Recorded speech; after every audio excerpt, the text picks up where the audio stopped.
Hello, everybody. We are back on the beach. The sharks are eating from the very bottom. The beach is sinking lower and lower into the water. Are they going to escape? James has a cunning plan. Will it work? Let's find out. Chapter 22.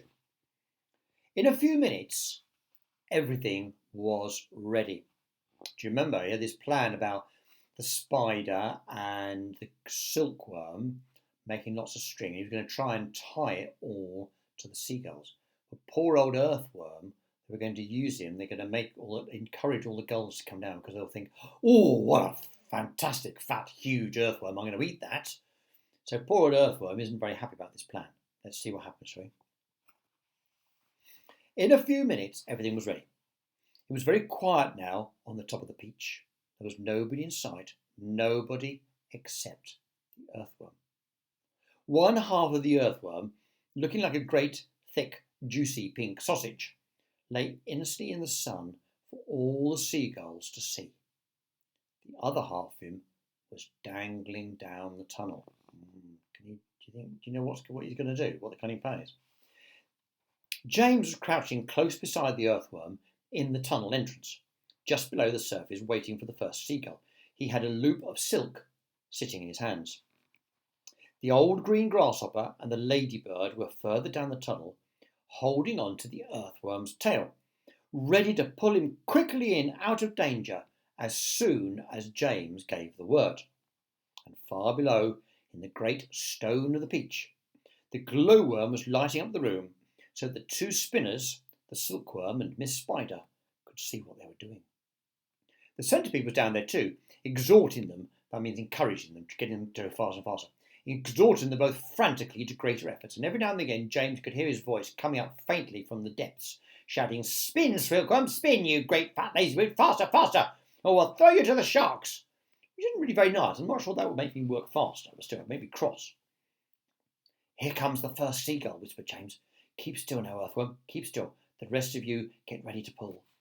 "Please don't let it spike me," begged the earthworm. I won't, shh." Out of the corner of one eye, James watched the seagull as it came swooping down towards the earthworm. Then suddenly it was so close he could see its small black eyes and its curved beak, and the beak was opened, ready to grab a nice piece of flesh out of the earthworm's back. "Pull!" shouted James. The old green grasshopper and the ladybird gave the earthworm's tail an enormous tug, and like magic the earthworm disappeared down into the tunnel. At the same time, up went James's hand, and the seagull flew right into the loop of silk that he was holding out. The loop, which had been cleverly made, tightened just the right amount, but not too much, around its neck, and the seagull was captured, because they don't want to strangle it, do they? "Hooray!" shouted the old green grasshopper, peering out of the tunnel. "Well done, James." Up flew the seagull, who was probably quite surprised, with James paying out the silk string as he went. He gave it about 50 yards, and then tied the string to the stem of the peach. And there you can see, look, one lonely seagull attached to one giant peach. I don't think one's going to be enough, do you? You won't be able to lift it. "Next one," he shouted, jumping back into the tunnel. "Up you go again, earthworm. Bring up some more silk, centipede." "No, I don't like this at all," wailed the earthworm. "It only just missed me. I felt the wind on my back as it went swishing past." "Shh," whispered James. "Keep still. Here comes another one." And so they did it again, and again, and again, and again, and the seagulls kept coming, and James caught them one after the other and tethered them to the peach stem. 100 seagulls!" he shouted, wiping the sweat from his face. "Keep going," they cried. "Keep going, James." 200 seagulls. 300 seagulls. 400 seagulls. The sharks, as though sensing they were going to lose their prey, were hurling themselves at the peach, faster and faster, more and more furiously, taking out huge lumps out of it, and the peach was sinking lower and lower still in the water. 500 seagulls, James shouted. "Silkworm says she's running out of silk," yelled the centipede from below. "She says she can't keep it up much longer, nor can Miss Spider." "Tell them they've got to," James answered. "They can't stop now." "We're lifting!" shouted somebody. "No, we're not. I felt it. Put on another seagull, quick!" "Quiet, everybody, quiet. Here's one coming now."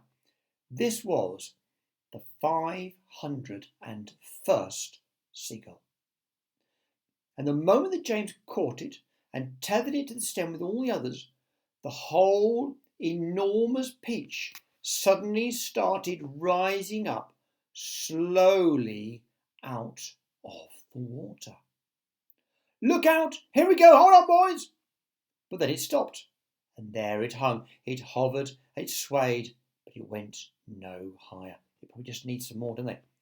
The bottom of it was just touching the water, because it would have been a bit lighter when it was floating in the water. It wouldn't have weighed so much, but now it's almost all out. The seagulls haven't got the water supporting it. It was like a delicately balanced scale that needed only the tiniest push to tip it one way or the other. "One more will do it," shouted the old green grasshopper, looking out of the tunnel. "We're almost there." And now came the big moment. Quickly, the 502nd seagull was caught. It was harnessed to the peach stem, and then suddenly, but slowly, majestically, like some fabulous golden balloon, with all the seagulls straining at the strings above, the giant peach rose up, dripping out of the water, and began climbing towards the heavens. Well, that sounds like it was pretty close, doesn't it? Chapter 23. In a flash, everybody was up on top. "Oh, isn't it beautiful?" they cried. "What a marvellous feeling! Goodbye, sharks. Oh boy, this is the way to travel." Miss Spider, who was literally squealing with excitement, grabbed the centipede by the waist, and the two of them started dancing round and round the peach stem together. The earthworm stood up his tail in a sort of wriggle of joy all by himself. The old green grasshopper kept hopping higher and higher in the air. The ladybird rushed over and shook James warmly by the hand. The glowworm, who at the best of times was a very shy and silent creature, sat glowing with pleasure near the tunnel entrance. Even the silkworm, looking white and thin and completely exhausted, came creeping out of the tunnel to watch this miraculous ascent. Up and up they went, and soon they were as high as the top of a church steeple above the ocean. "I'm a bit worried about the peach," James said to the others as soon as all the dancing and the shouting had stopped. "I wonder how much damage those sharks did underneath. It's quite impossible to tell from up here." "Why don't I go over the side and make an inspection?" Miss Spider said. "It'll be no trouble at all, I assure you." And without waiting for an answer, she quickly produced a length of silk thread, so she still had some left, and attached the end of it to the peach stem. "I'll be back in a jiffy," she said, and then she walked calmly over the edge of the peach and jumped off, paying out the thread behind her as she fell. And we've all seen spiders do that, haven't we? They jump off a leaf, or they jump off a branch, or they jump off wherever they're on, and instead of going boom onto the ground, they swing on their string until eventually they go all the way down, or they may come up again. The others crowded anxiously around the place where she'd gone over. "Oh, wouldn't it be dreadful if the thread broke?" the ladybird said. There was rather a long silence. "Are you all right, Miss Spider?" shouted the old green grasshopper. "Yes, thank you," her voice answered from below. "I'm coming up now." And up she came, climbing foot over foot up her long silk thread, and at the same time tucking the thread back cleverly into her body as she climbed past it. "Is it awful?" they asked her. "Is it all eaten away? Are there great holes in it everywhere?" Miss Spider clambered back onto the deck with a pleased, but also rather puzzled look on her face. "You won't believe it," she said, "but actually there's hardly any damage at all. The peach is almost untouched. There's just a few tiny pieces of it here and there, but nothing more." "You must be mistaken," James told her. "Of course she's mistaken," the centipede said. "I promise you I'm not," Miss Spider answered. "But there were hundreds of sharks around us. They churned the water into a froth. We saw their great mouths opening and shutting." "I don't care what you saw," Miss Spider answered. "They certainly didn't do much damage to the peach." "Well, then, why did we start sinking?" the centipede asked. "Perhaps we didn't start sinking," the old green grasshopper suggested. "Perhaps we were all so frightened We simply imagined it. This, in point of fact, was closer to the truth than any of them knew.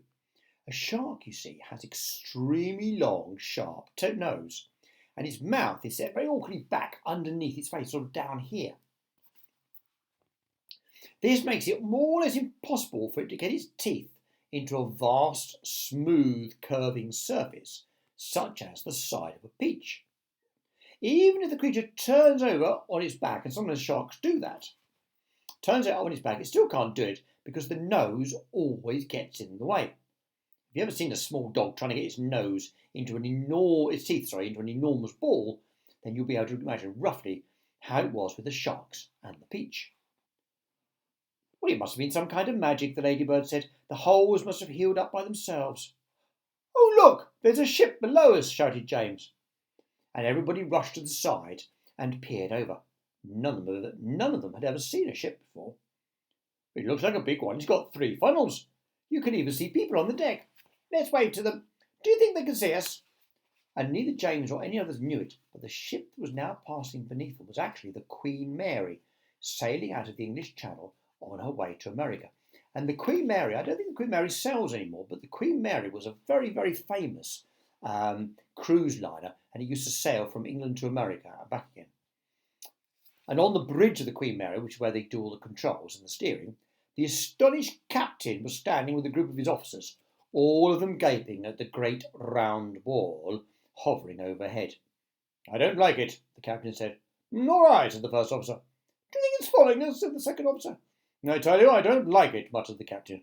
It could be dangerous, the first officer said. That's it, cried the captain. It's a secret weapon. Holy cats. Send a message to the Queen at once. The country must be warned, and give me my telescope. The first officer handed the telescope to the captain, and the captain put it to his eye. There's birds everywhere, he said. The whole sky is teeming with birds. Well, we know who they are, don't we? They're all the seagulls. What in the world are they doing? Wait a second. There are people on it. I can see them moving. Do I have this thing right? It looks like a little boy in short trousers. Yes, I can distinctly see a little boy in short trousers standing up there. And there's a sort of giant ladybird. Now, just a minute, Captain, the first officer said. And a colossal green grasshopper. Captain, the first officer shouted. Captain, please. And a mammoth spider. Oh dear, he's been at the whisky again, whispered the second officer. And a simply enormous centipede, screamed the captain. Call the ship's doctor, the first officer said. Our captain is not well. A moment later, the great round ball disappeared into a cloud, and the people on the ship never saw it again. And the poor old captain probably thinks he's going mad, doesn't he? Seeing giant centipedes and caterpillars and all these other things on the top of a giant peach with a small boy. No, you'd never see that, would you? Can't really be real. Who knows? So, let's leave it there. For the moment, they feel safe, don't they? The seagulls are carrying them away. But we all know this is an adventure, and something else will happen again very soon. Come back and join me next time, and we'll find what happens.